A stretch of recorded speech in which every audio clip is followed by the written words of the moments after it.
मैं सरपंच की हवेली में दाई का काम करती थी। मैं दिखने में बेहद सुंदर थी, लेकिन मैं कम उम्र में ही विधवा हो चुकी थी। मेरा एक छोटा बच्चा भी था। मजबूरी की वजह से मैं सरपंच के यहाँ काम करने लगी।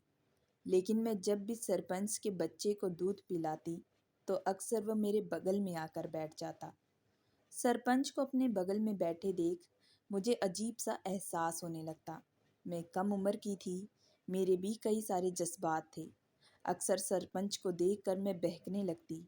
मैंने कई बार अपने आप को गलत रास्ते पर जाने से रोका था। सरपंच को इतने करीब आते देख मैं बेहद शर्माने लगती। लेकिन उस वक्त सरपंच मुझे बस गहरी आंखों से देखता। हालांकि सरपंच इसके बदले मुझे अच्छी खासी कीमत देता। वह मुझे महीने के 30,000 रुपये देता, जो मेरे लिए बहुत ज़रूरी थे, क्योंकि इसी से मैं अपने घर परिवार का खर्चा उठाया करती थी। विधवा हो जाने के बाद मैं दर बदर लोगों के आगे काम के लिए भीख मांगी। बड़ी मुश्किल से मुझे ये काम मिला। इसी वजह से मैं मन लगा कर काम करती। लेकिन एक रात सरपंच का बेटा बुखार से तड़पने लगा। उस वक्त मैं हवेली के छोटे से कमरे में सो रही थी। तभी अचानक बाहर से सरपंच की आवाज़ आने लगी। जैसे ही मैंने दरवाज़ा खोला, तो सरपंच को नाइट सूट पहने हुए मैंने खड़ा देखा। वह बहुत जल्दी में कहने लगा, मेरे बेटे के पास चलो, आज रात तुम्हें वहीं रुकना है। मेरा बेटा बुखार से परेशान है। उस रात मैंने ढीले ढाले कपड़े पहने थे। मैं बिना देरी किए बच्चे के पास चली गई और बच्चे को संभालने लगी। मेरे पास बच्चा आते ही बेहद चुप हो चुका था। जैसे ही बिस्तर से उठी, तो सरपंच को देखकर हैरान रह गई। वह एक बेहद खुशबूदार परफ्यूम लगाते हुए मेरे पास आया। कहने लगा, मेरा बहुत मन हो रहा है। और यह कहते उसने तुरंत मेरा हाथ पकड़ लिया। सरपंच के हाथ पकड़ने से मुझे अंदर ही अंदर एक हलचल महसूस होने लगी। उस वक्त मैं भी एक अलग सी दुनिया में गुम हो चुकी थी, और मैं बिना किसी की परवाह किए सरपंच को हामी भर दी। सरपंच बिना देरी किए दरवाजे की कुंडी लगा दिया और उसने तुरंत लाइट बंद कर दी। लेकिन उस वक्त मेरी पूरी चीखें निकल चुकी थी जब सरपंच पूरे जोश के साथ, मैं बहुत ही ज़्यादा लोअर क्लास फैमिली से बिलोंग करती हूँ। मेरे घर में मेरे माता पिता, मेरा एक छोटा भाई भी है। मेरे माता पिता ने बड़े ही प्यार से मेरा नाम गुलशन रखा था, क्योंकि मैं दिखने में बेहद सुंदर थी। जब पैदा हुई तो मोहल्ले वालों ने मेरे माता पिता की बहुत तारीफ की कि तुम्हारी बेटी दिखने में सुंदर है। हम लोग बिहार के एक छोटे से गांव के रहने वाले थे। बिहार में लड़कियों की शादी जल्द करवा दी जाती है, क्योंकि वहाँ पर लड़कियों को ज़्यादा पढ़ने की अनुमति नहीं दी जाती। बिहार के लोगों का मानना है कि लड़कियों को ज़्यादा पढ़ने की बिल्कुल ज़रूरत नहीं है, क्योंकि पढ़ने के बाद तो वह ससुराल में जाकर घर को संभालेंगी। इसी तरह मेरे माता पिता की भी यही सोच थी। वह मेरी शादी सिर्फ 17 साल की उम्र में करना चाहते थे। हालांकि मैं शादी नहीं करना चाहती थी। मैं पढ़ना लिखना चाहती थी, आगे बढ़ना चाहती थी, अपने सपनों को पूरा करना चाहती थी। लेकिन आस पड़ोस के लोग हमेशा ही मेरे माता पिता को मेरे खिलाफ भड़काया करते थे कि लड़की की इतनी उम्र हो चुकी है, इसकी अभी तक शादी क्यों नहीं करवाई। मेरे माता पिता भी उन लोगों की बातें सुनकर अक्सर मुझ पर बरस पड़ते थे। कहते थे कि तुम्हें बस हमने 10वीं कक्षा तक ही पढ़ाना है, इसके आगे की हम पढ़ाई तुम्हें बिल्कुल भी नहीं करवा सकते, क्योंकि एक तो हमारे पास इतने पैसे नहीं हैं कि हम स्कूल कॉलेजों की फ़ीस भर सके, और दूसरी तरफ हमारे पास जो पैसा है, हम उससे तुम्हारी शादी करवाना चाहते हैं, ताकि शादी करके तुम अपने ससुराल में सेटल हो जाओ और खुद अपनी जिम्मेदारियों को संभालो। माता पिता की ज़िद के आगे अब मैं चुप हो चुकी थी, क्योंकि मुझे पहले से मालूम था कि गांव के लोगों की सोच किस प्रकार है। बेशक आज की तारीख पर दुनिया आगे बढ़ चुकी है, लेकिन अगर छोटे शहरों की बात की जाए, गांव की बात की जाए, तो वह अभी भी काफ़ी पीछे है। इसी प्रकार से पिताजी मेरे लिए रिश्ता देखना शुरू कर दिए। दूसरी तरफ माँ मुझसे घर के कामकाज करवाया करती। कहती कि ससुराल में कभी कोई चीज़ की दिक्कत ना आए, और ना ही मेरी सास को कभी कोई शिकायत का मौका मिले। मैं भी मजबूर होकर माता पिता के कहने पर चलने लगी। माता पिता जैसा कहते मैं वैसा करती। इसी तरीके से माता पिता ने रिश्ता देखना शुरू किया, और फिर काफ़ी रिश्ते देखने के बाद उन्हें एक लड़का पसंद आया, जो कि दूसरे गांव का था, जिसका नाम रघुवीर था। पिताजी ने बताया कि रघुवीर सरपंच के यहाँ नौकरी करता है, उनके हिसाब किताब में मदद करता है, जिसके बदले उसकी अच्छी खासी तनख्वाह है। पंडित जी को बुलाकर दूसरे दिन लड़के वालों को घर बुलाया गया। मैं जब पहली बार लड़के को देखी तो मुझे काफ़ी पसंद आ चुका था। पहली नज़र में उसे अपना दिल दे बैठी। फिर दोनों परिवारों ने मिलकर पंडित जी से पूछकर शादी का दिन फिक्स कर दिया। मेरे माता पिता मेरे जल्द ही हाथ पीले करना चाहते थे। वह जल्द ही मेरी शादी करवाना चाहते। इसी वजह से एक हफ्ते के अंदर ही मेरी शादी का दिन फिक्स कर दिया। अब घर में पूरा माहौल शादी वाला बना था। शादी से पहले मुझे लड़के से बात करने की अनुमति नहीं थी और ना ही मेरे पास फ़ोन था कि मैं लड़के से बात कर पाती। लेकिन जब भी मेरी सहेलियां मुझसे पूछती तो अक्सर कहती, सुहागरात की रात अपने आप को पहले से तैयार करके रखना, पति को बिल्कुल नाराज़ मत करना। अपनी सहेलियों की अजीबोगरीबी बातें सुनकर मुझे उस वक्त बड़ी ही बेचैनी होती, अजीब सा एहसास होने लगता। हालांकि मैं उस लड़के से शादी करना चाहती थी, लेकिन मुझे सुहागरात से बहुत ज़्यादा डर लगता था। वैसे भी मैं शादी में अभी करना नहीं चाहती थी, लेकिन लड़का मुझे पसंद आ चुका था। इसी वजह से इस रिश्ते को स्वीकार कर लिया। शादी का दिन करीब आया तो माता पिता ने बड़ी सादगी के साथ उस लड़के के साथ मेरी शादी करवा दी। विदा होकर अपने ससुराल चली गई। ससुराल में मेरी सास और मेरी ननद ने मेरा बहुत अच्छे से स्वागत किया। ननद तो बार बार मेरे साथ काफ़ी हंसी मजाक कर रही थी, हालांकि उसकी शादी हो चुकी थी। फिर मेरी ननद मेरा हाथ पकड़कर मुझे मेरे पति के कमरे तक पहुंचा दी। कमरे के अंदर जाते ही मैं बिस्तर पर जाकर बैठ चुकी थी। मैं अंदर ही अंदर बड़ी ही बेताब हो रही थी, क्योंकि आज मेरी सुहागरात थी। सुहागरात को लेकर हर लड़की की तरह मेरे भी कई सारे ख्वाब थे, जो कि आज पूरे होने वाले थे। मैं मन ही मन अपने दिमाग में बहुत तरीके की बातें सोचने लगी कि पति आएंगे तो किस तरीके से मैं उनसे बात करूंगी। मैं यही बैठे सोच रही थी कि तभी किसी के चलने की आहट आई और अचानक किसी ने दरवाज़ा खोल दिया। मैंने अपने चेहरे पर एक बहुत ही बड़ा घूंघट ओढ़ के रखा था। पति कमरे में अंदर आते ही कमरे को अंदर से तुरंत लॉक कर दिया और मेरे बगल में आकर बैठ चुके थे।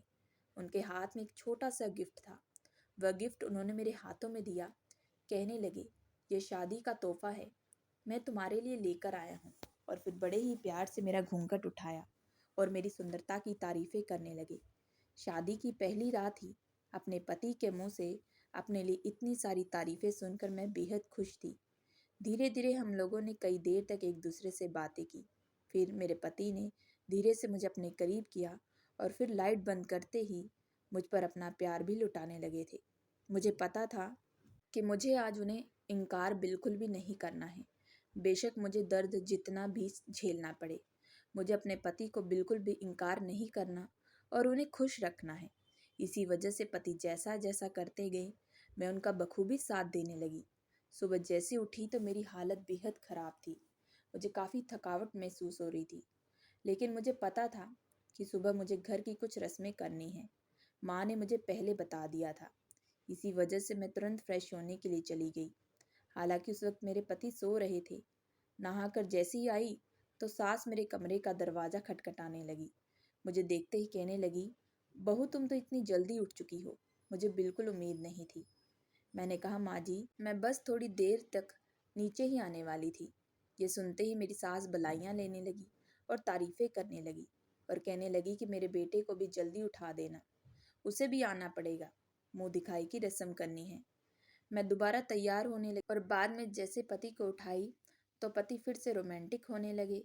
मेरे पति काफ़ी रोमांटिक भरे थे।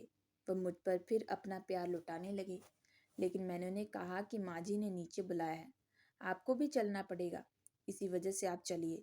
ये सुनते ही मेरे पति का चेहरा मुरझा चुका था। कहने लगे, इस बार तो मैं तुम्हें छोड़ रहा हूँ, लेकिन अगली बार तुम्हें मैं बिल्कुल भी नहीं छोड़ूंगा। पति की उस वक्त बातें सुनकर मैं हंसते हुए वहाँ से जा चुकी थी। किचन में आने के बाद मैंने घर की रस्में की। रस्मों को ख़त्म करने के बाद सास ने मुंह दिखाई की रस्म की, जिसमें आस पड़ोस मोहल्ले की सारी औरतें मौजूद थी। हर कोई मेरी सुंदरता की तारीफ़ें कर रहे थे, लेकिन उन दौरान गांव के सरपंच भी वहां आए थे। वह भी मुझे देखकर तारीफ़ें करने लगे और पति के साथ साइड कोने में खड़े होकर बातें करने लगे। अब सारा दिन इसी तरीके से बीत चुका था। शाम को जैसे कमरे में गई तो पति पहले से दरवाजे के पीछे छुपकर खड़े थे। अंदर गई तो उन्होंने तुरंत कसकर पकड़ लिया। हालांकि उस वक्त मैं डर भी चुकी थी। मुझे नहीं पता था मेरे पति पहले से मौजूद हैं, लेकिन तभी वह फिर से मुझ पर अपना प्यार लुटाने लगे। उनका प्यार देखकर मैं पिघलने लगी और रोक नहीं पाई। इसी तरीके से मेरे ससुराल में मेरा वक्त काफ़ी अच्छे से बीत रहा था। कभी कोई चीज़ की परेशानी नहीं थी। पति और सास दोनों ही बेहद प्यार करते थे और जो ननद थी उसकी शादी पहले से हो चुकी थी। वह अपने ससुराल में रहती थी। शादी के बाद हर दिन मेरे पति मुझ पर अपना प्यार लुटाया करते। मेरे पति काफ़ी रोमांटिक भरे थे। रात को काम से आते ही फिर से मुझ पर प्यार लुटाने लगते, जिसकी वजह से मैं जल्दी ही माँ बन चुकी थी। हालांकि मैं भी माँ बिल्कुल नहीं बनना चाहती थी, लेकिन जब अपने पति को अपनी प्रेगनेंसी की खबर सुनाई तो वह बेहद खुश हो चुके थे। मैं अपने पति से बेइंतहा मोहब्बत करने लगी थी, क्योंकि मेरे पति मुझे काफ़ी खुश रखते, कोई चीज़ की परेशानी नहीं आने देते। दूसरी तरफ सास भी काफ़ी खुश थी। अब दोनों ही मेरा बहुत अच्छे से ख्याल रखते थे। मैं बेहद खुश थी दोनों का प्यार पाकर। अक्सर मैं जब ये बात अपनी सहेलियों को बताती तो वह मेरी खूब तारीफें करती कि उनके ससुराल में उनकी सास तो उनसे अच्छे से बात नहीं करती, बल्कि उन्हें पूछती भी नहीं, बल्कि बात बात पर उन्हें ताने देती है। जब मेरी सहेली को ये सारी बातें पता चली तो कहने लगती, तेरी सास और पति दोनों काफ़ी अच्छे हैं, किस्मत वालों को मिलते हैं ऐसा परिवार। तू बेहद किस्मत वाली है, इसलिए तू अपने परिवार को हमेशा खुश रखना, कभी कोई चीज़ की परेशानी ना आने देना। हम लोग तो यहाँ पर अपनी सास और पति के लिए जितना चाहे कर ले वह कम होता है। उन्हें हमारे सेक्रीफाइस, हमारी मेहनत की बिल्कुल कोई कदर नहीं होती। मेरी सहेलियाँ जो कह रही थी वो वाकई सच था। मैं भी अपनी आंखों से ऐसे किस्से बहुत देख चुकी थी। लेकिन कभी कभी इतना प्यार देखकर मुझे भी डर लगता था कि कहीं मेरे परिवार और मेरी खुशियों को किसी की नज़र न लग जाए। अक्सर आस पड़ोस के लोग मेरी तारीफें करते, मेरी सास को मेरे लिए इतनी परवाह देकर वह बेहद खुश होते। इसी तरीके से 8 महीने बीत चुके थे। अब 9वां महीना शुरू होने वाला था। मैं बेहद खुश थी, क्योंकि इसके बाद मेरी ज़िंदगी में खुशियाँ आने वाली थी। मेरा पति भी दिन रात मेहनत करता और आने वाले बच्चे को लेकर हमने कई सारे ख्वाब देखे थे। हम दोनों ने सोच के रखा था आगे चलकर क्या नाम रखेंगे, लेकिन वक्त से पहले मेरी ज़िंदगी में एक तूफान आ चुका था जिसने मेरी पूरी दुनिया हिला दी। मेरा पति एक दिन काम के सिलसिले से दूसरे शहर गया था। उस दिन गांव के सरपंच ने मेरे पति को दूसरे शहर काम के सिलसिले से भेजा था। हालांकि उस वक्त मैंने इनकार भी किया, लेकिन जैसे ही वह शहर के लिए रवाना हुए तो रास्ते में उनका एक्सीडेंट हो चुका था। उनकी गाड़ी को किसी ने टक्कर मार दी थी और उनकी गाड़ी खाई में गिर चुकी थी और उनकी तुरंत मौके पर मौत हो चुकी थी। इस हादसे ने मुझे बेहद तोड़ कर रख दिया था। उस वक्त मैं बेहद टूट चुकी थी। मुझ में जीने की बिल्कुल हिम्मत नहीं थी, लेकिन मेरे पेट में बच्चा था। उस वक्त मेरी सास बार बार मुझे हिम्मत दे रही थी, लेकिन ज़्यादा टेंशन और स्ट्रेस लेने की वजह से मेरी हालत ख़राब हो चुकी। माता पिता ने तुरंत मुझे अस्पताल एडमिट करवाया। वक्त से पहले मेरी डिलीवरी हो चुकी थी। मेरा बच्चा कमज़ोर पैदा हुआ था। मुझे बिल्कुल समझ नहीं थी कि इस बच्चे की आने की खुशी मनाऊं या पति के जाने का गम, क्योंकि पति को गए हुए 1 हफ्ता भी नहीं हुआ था। उन दौरान मेरी सास ने ही सब कुछ संभाला था। वह हमेशा मुझे कहती कि बच्चे के लिए जीना पड़ेगा, क्योंकि इस बच्चे को अब माँ की ज़रूरत है। मेरा बच्चा बहुत कमज़ोर था। मुझे भी अपने बच्चे की हालत देखकर तरस आने लगा। मैंने भी बड़ी मुश्किल से अपने बच्चे को संभालना शुरू किया। अस्पताल में सरपंच देखने के लिए आया था, लेकिन उसे देखकर मुझे गुस्सा आया, क्योंकि उसकी वजह से मेरा पति आज इस दुनिया से जा चुका था। आज जो मेरे साथ हो रहा था उसकी वजह से हो रहा था। उसके बाद माता पिता मुझे घर वापस ले आए। मैंने धीरे धीरे अपने बच्चे की खातिर जीना शुरू किया। 1 हफ्ते तक वह मेरे साथ रहे, बाद में घर वापस चले गए थे। दिन रात अब मेरी सास मेरी मदद करती, बच्चे को संभालती। मेरी सास को भी अपने बेटे के जाने का दुख था, लेकिन वह हमेशा मुझे समझाती कि ये मेरे बेटे की आखिरी निशानी है। बहू, जितना हो सके इस बच्चे का ध्यान रखो। इसी तरीके से अब मैं घर पर रहकर बच्चे को संभालती, लेकिन धीरे धीरे पति की जितनी जमा पूंजी थी वह खत्म होनी शुरू हो चुकी थी, क्योंकि अब 3 महीने बीत चुके थे। जो पैसा था वह खत्म हो चुका था। मेरी सास भी अब धीरे धीरे कमज़ोर होने लगी। पति के जाने के बाद वह भी बहुत चिंता करती थी। मुझे इस घर को संभालना था। मेरे पास कोई रास्ता नहीं था। कौन मेरी मदद करता? माता पिता से भी इस उम्र में मैं मदद नहीं ले सकती थी। मैंने एक दिन अपनी सास से बात की कि मैं नौकरी की तलाश के लिए घर से बाहर जाऊंगी। इस बात पर मेरी सास ने एतराज़ न किया। मेरी सास काफ़ी अच्छी थी। वह कहने लगी कि बेफिक्र रहो, मैं बच्चे को संभालूंगी। उसके बाद जैसे ही दूसरे दिन नौकरी की तलाश के लिए निकली तो कोई भी नौकरी मुझे नहीं मिल रही थी, क्योंकि नौकरी के लिए शहर जाना पड़ता और यह गांव था। गांव में तो लोग सादगी से ज़िंदगी बिताते हैं। मेरे पास अब कोई भी रास्ता नहीं था। उस वक्त मुझे समझ में नहीं आ रहा था कि मैं क्या करूं, कि तभी एक दिन चाय की पटरी पर मैं बैठी थी कि दो औरत मेरे बगल में आकर बैठी और वह आपस में बातें करने लगी थी कि सरपंच के बच्चे की देखभाल के लिए एक दाई की जरूरत है, जो उनके पास रहे, बच्चे को अच्छे से संभाले और इसके बदले वह उस औरत को पूरे 30,000 रुपये देंगे। इतनी बड़ी रकम सुनकर मैं बेहद हैरान रह चुकी थी। मुझे अभी पैसों की बहुत ही ज़्यादा ज़रूरत थी। मैं भी मन ही मन ये बातें सोचने लगी कि तभी वह औरत कहने लगी कि आखिर हम बच्चे संभालने वाली दाई कहाँ से लाएं? यहाँ पर कोई दाई नहीं मिल रही। लेकिन अगर हम वक्त से पहले दाई के बारे में पता नहीं करेंगे तो सरपंच हमें नौकरी से निकाल सकते हैं। हमारी भी नौकरी खतरे में आ चुकी है। यह बात करते ही वह परेशान हो चुकी थी। मैं बिना देरी किए उनसे बात करने लगी। मैंने कहा, मुझे तो काम की बहुत ज़रूरत है।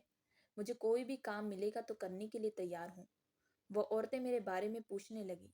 मैंने तभी उन्हें बताया कि मेरा 3 महीने का एक छोटा बच्चा है, लेकिन मुझे पैसों की बहुत ज़रूरत है। वो औरतें मुझे बिना देरी किए हुए सरपंच की हवेली में ले जा चुकी थी। सरपंच की हवेली जो थी वह दिखने में बेहद सुंदर थी और बहुत बड़ी थी।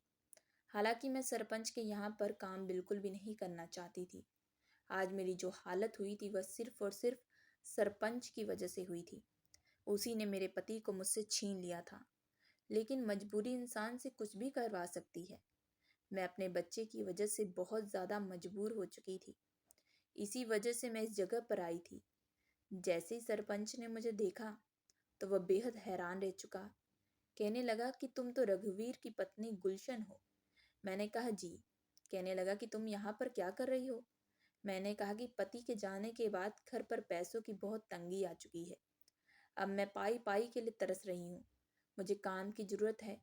यह बात सुनते ही वह तुरंत सरपंच उन औरतों को वहाँ से जाने का इशारा किया और वह मुझसे बात करने लगा।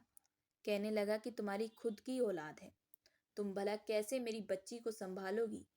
मेरी बच्ची बेहद छोटी है, उसे एक माँ की ज़रूरत है। तुम्हारी खुद की औलाद है, तुम कैसे मेरे बच्चे को माँ जैसा प्यार दे पाओगी? उस सरपंच की बात जो थी वह सही थी। मैं अभी भी माँ बनी थी, मेरी औलाद थी। मैं अपनी औलाद के हिस्से का प्यार कैसे दूसरे बच्चे को दे सकती थी? लेकिन मजबूरी इंसान से कुछ भी करवा सकती है। मैंने सरपंच से काफ़ी देर तक बात की। सरपंच मेरी बात से राजी हो चुका था। कहने लगा कि तुम्हें इस काम के लिए इस हवेली में रहना पड़ेगा। मुझे कैसे भी करके ये काम चाहिए था। इसी वजह से मैं बिना कुछ सोचे समझे उस वक्त हाँ कर दी। लेकिन जैसे ही घर वापसी के लिए गई तो रास्ते भर परेशान होने लगी। आखिर मेरे बच्चे को कौन संभालेगा? घर की जिम्मेदारी कौन निभाएगा? मैं जैसे ही घर जाकर सास को बताई तो सास कहने लगी कि चिंता मत करो, मैं अपने पोते को अच्छे से ध्यान रखूंगी। तुम बाहर जाकर आराम से काम कर सकती हो। मुझे तुम पर पूरा विश्वास है। मेरी सास जो थी वह बेहद अच्छी थी। मेरी सास अगर ना होती तो शायद मुझ में बिल्कुल हिम्मत ना होती। उसके दूसरे दिन मैं सरपंच के यहाँ बच्चे को संभालने लगी। सरपंच की एक 9 महीने की छोटी सी बच्ची थी। सरपंच ने एक नौकरानी को भेजकर मुझे अच्छे से समझा दिया था। लेकिन जब भी मैं उस बच्ची को दूध पिलाती तो सरपंच तुरंत मेरे बगल में आकर खड़ा हो जाता। यह देखकर मैं बेहद हैरान रहती। एक दिन तो मैं गुस्से में कह दी कि मुझे बिल्कुल अच्छा नहीं लगता। यह सुनते सरपंच कहने लगा कि मुझे तुम पर बिल्कुल भी विश्वास नहीं है। मैंने इससे पहले और भी दाई रखी थी, लेकिन कोई भी मेरी बच्ची को माँ जैसा प्यार बिल्कुल भी नहीं देता। मैं इसी वजह से तुम पर निगरानी रख रहा हूँ। ये सुनते ही मैं बेहद चुप हो चुकी थी, क्योंकि सरपंच जो कह रहा था वह वाकई सच था। क्योंकि आज की तारीख पर कोई भी दूसरी माँ दूसरी औलाद को बिल्कुल भी नहीं संभालती। उसके बाद मैं सरपंच को पूरा विश्वास दिलाई, आपको मेरी तरफ से कभी भी कोई शिकायत नहीं मिलेगी। मैं आपकी बच्ची को एक माँ जैसा प्यार दूंगी। आप बेफिक्र रहें। अब मुझे वहाँ पर काम करते करते पूरे 2 हफ्ते बीत चुके थे। इन 2 हफ्तों में मैं सरपंच के 2 रूप देख चुकी थी। एक जब भी वह मुझसे बात करता तो बेहद प्यार से बात करता। दूसरी तरफ वह जब भी दूसरों से काम करवाता तो उन्हें कुछ काम बोलते हुए वह बेहद गुस्से में आ जाता। मुझे बिल्कुल भी समझ में नहीं आता था कि यह इंसान कैसा है, कहीं दिमागी तौर से पागल तो हो नहीं चुका। एक दिन मैं किचन में खाना लेने के लिए गई और जैसे एक नौकरानी से मेरी बात हुई तो बातों ही बातों में मैं सरपंच की पत्नी के बारे में पूछने लगी। तो वह कहने लगी कि तुम बहन पूछो ही मत, सरपंच जो है काफी खड़ूस है, नकचड़ा है। इसी वजह से शायद इसकी पत्नी से छोड़कर जा चुकी है। नहीं तो आखिर 8 महीने की बच्ची को भला कौन सी माँ छोड़कर जाती है। उस नौकरानी की बातें जो थी वह सही थी। मुझे फिर से उस सरपंच से नफरत सी होने लगी थी। लेकिन वह अपनी बच्ची से बेहद प्यार करता था। उसके लिए हमेशा खिलौने लेकर आता और जब भी उसके लिए खिलौने लेकर आता तो साथ ही साथ मेरे बच्चे के लिए भी लेकर आता।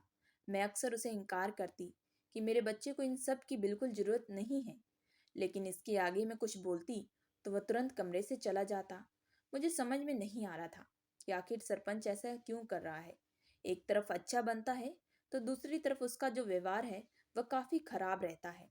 अब सरपंच बच्चे के साथ साथ मेरे खाने पीने की भी देखभाल करने लगा था, क्योंकि एक दिन उसने मेरे कमरे में एक नौकरानी को भेजा था। उस नौकरानी के हाथ में ढेर सारे फल थे। मुझे तभी याद आया कि जब से मेरे पति की मौत हुई है उसके बाद मैंने एक भी बार फल को बिल्कुल भी नहीं छुआ, बल्कि खाया भी नहीं। जब मैंने इनकार किया कि मुझे इन सब की जरूरत नहीं, तभी वह नौकरानी कहने लगी, साहब ने कहा है कि तुम्हें बच्चे के साथ साथ खुद भी तंदुरुस्त रहना पड़ेगा, तभी बच्चा तंदुरुस्त रहेगा, क्योंकि तुम बच्चे की दाई हो, बच्चे को दूध देती हो, तुम्हारे लिए भी तंदुरुस्त रहना बहुत जरूरी है। वाकई सरपंच की बात सही थी। मैं इस वक्त ध्यान दी कि मैं पहले के मुकाबले और ज़्यादा कमज़ोर हो चुकी थी। अब इसी तरीके से वक्त जो था वह बड़ी तेजी से बीत रहा था। अब सरपंच हमेशा मेरे लिए अच्छे अच्छे कपड़े लेकर आता, मेरे बच्चे के लिए भी कपड़े लेकर आता। लेकिन एक रात बहुत ही तेज बारिश हो रही थी। उस दिन सरपंच ने अपनी हवेली में पूरे नौकरों को छुट्टी दे दी थी। उस दिन मैं पूरी हवेली में अकेली थी। मुझे बिल्कुल मालूम नहीं था कि सरपंच ने पहले ही सबको हवेली से 3-4 दिन की छुट्टी दे दी है। मैं जैसे ही रात को बच्चों को सुलाकर कमरे में जाने लगी कि तभी सरपंच ने मेरा हाथ पकड़ लिया। लेकिन सरपंच के इस तरह के व्यवहार से मुझे बेहद गुस्सा आया था। मैंने तभी उन्हें कहा कि आपकी हिम्मत कैसे हुई मेरा हाथ पकड़ने की। तभी वह कहने लगा कि मुझे तुमसे बहुत ज़रूरी बात करनी है। मैंने उस वक्त अपने गुस्से को शांत करते हुए कहा, जी बताएं, क्या कहना है आपको। तो वह कहने लगा कि देखो, मैं तुमसे प्यार करने लगा हूँ, मैं चाहता हूँ कि मैं तुमसे शादी करूँ। यह बात सुनते ही मेरे गुस्से का तापमान बढ़ चुका था।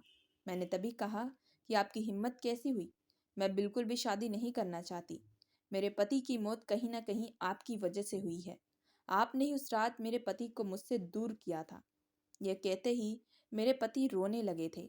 तभी सरपंच ने मेरा हाथ पकड़ लिया और मुझसे माफ़ी मांगने लगे।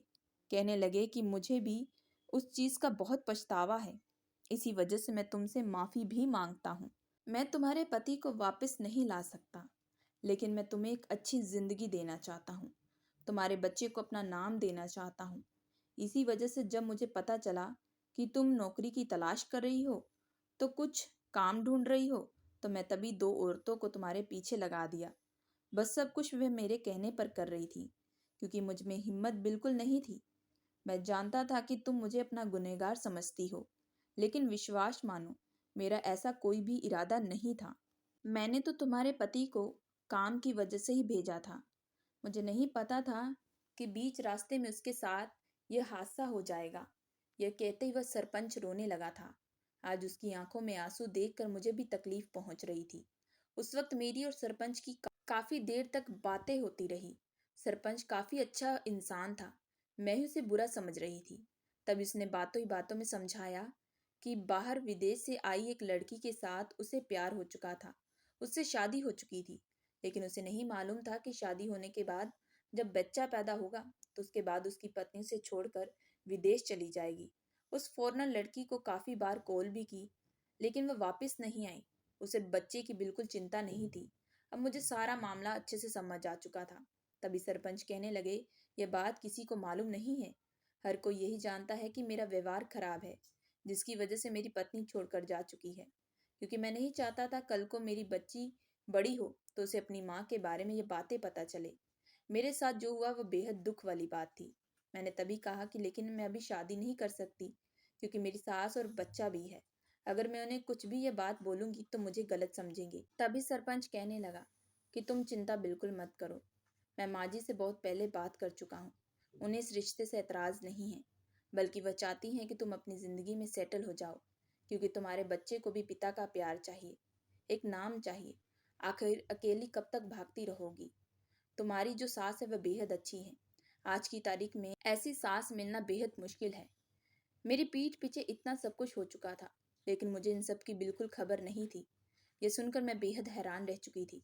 मैं तुरंत घर गई और सास से इस बारे में बात की, तो सास खुशी खुशी कहने लगी कि तुम सरपंच से शादी कर लो और उसी के साथ अपनी खुशी खुशी जिंदगी बिताओ।